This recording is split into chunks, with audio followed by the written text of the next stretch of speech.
Welcome back. It may be hot outside, but it's cold in here actually, and we continue our Christmas week in July.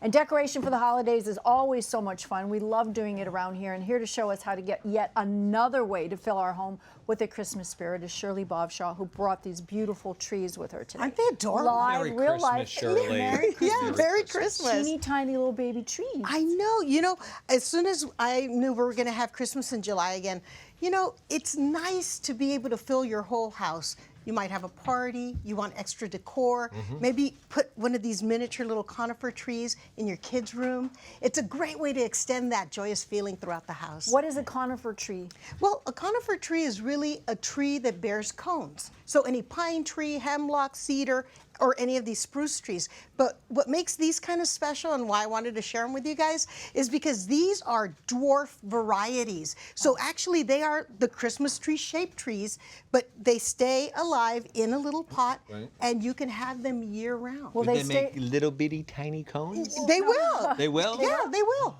And as they get bigger, they'll make bigger cones. But does it stay small or does it grow? Okay, well, if you wanted me to tell you about this one first, this is the Dwarf Alberta Spruce.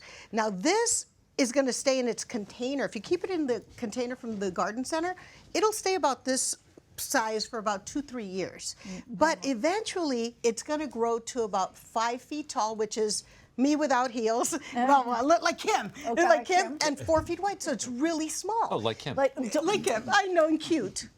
She's It's not a good thing. listening. She's not listening. Yeah, with but I that love this sword. because it's perfectly cone-shaped and it grows that way too. But look at this one. This is the blue version, the blue Dwarf Alberta Spruce.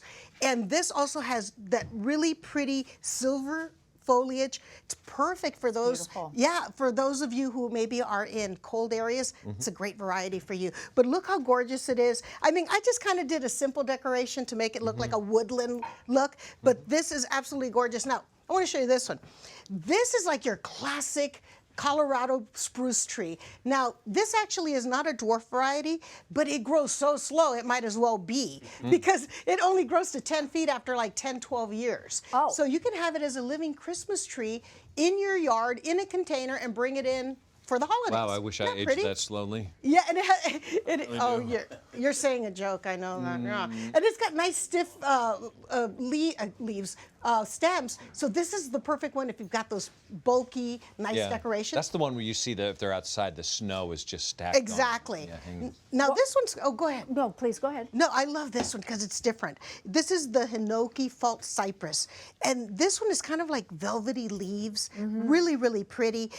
When this grows up, it only becomes maybe 8 feet tall, but it's so narrow, guys, that you can use it as an accent plant. You can use it as a hedge. Get a bunch of them, but it's absolutely gorgeous. So when we go to get this, first of all, I would like to know the price and then the care. So Okay. let's start with the price. Well, the price for a 1 gallon size conifer around this size is anywhere between $20 and $30 at your garden center. But you can find it year round because these are year round plants. Okay, the garden center. Okay, and what about the care? How do we care for them? Okay, the care, the most important thing is to realize that they're gorgeous, but you don't want to have them inside your house more than 2 weeks because then they start to falter. They're outdoor plants. And of course, those of you who have been following us here know that I am a big proponent of wilt proof.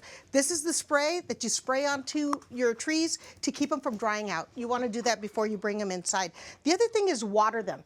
Water them every couple of days, and one of the tricks is to use ice cubes. Because remember, these are trees that are used to very cold weather, and now they're inside the house. So you just take a handful and you put it on the soil, and you just let it melt. You're tricking them. We're tricking them. Are they going to survive? Our summers back east are pretty hot too, but we're really hot here right now. If we put them outside, where do we put them? In the shade? If you were to buy them now, which is a good idea if you want to use them for Christmas when Christmas comes, put them in your patio, but they are full sun type plants. Full sun? Yeah. Even for though us, it's so hot? Well, for us, I would put them in a patio, but remember, I bought these at a local garden center. That means they do well in our area. And that's really the rule of thumb for anyone. When you're at your local garden center, they usually sell what does well in your area. So when we go to the garden center, we ask for conifer trees, and they'll show us the different selections. Yeah, the pines and the wonderful. spruce. I love this What was idea. the spray, by the way? Yeah, Wilt proof. You got Wilt some. proof. Okay.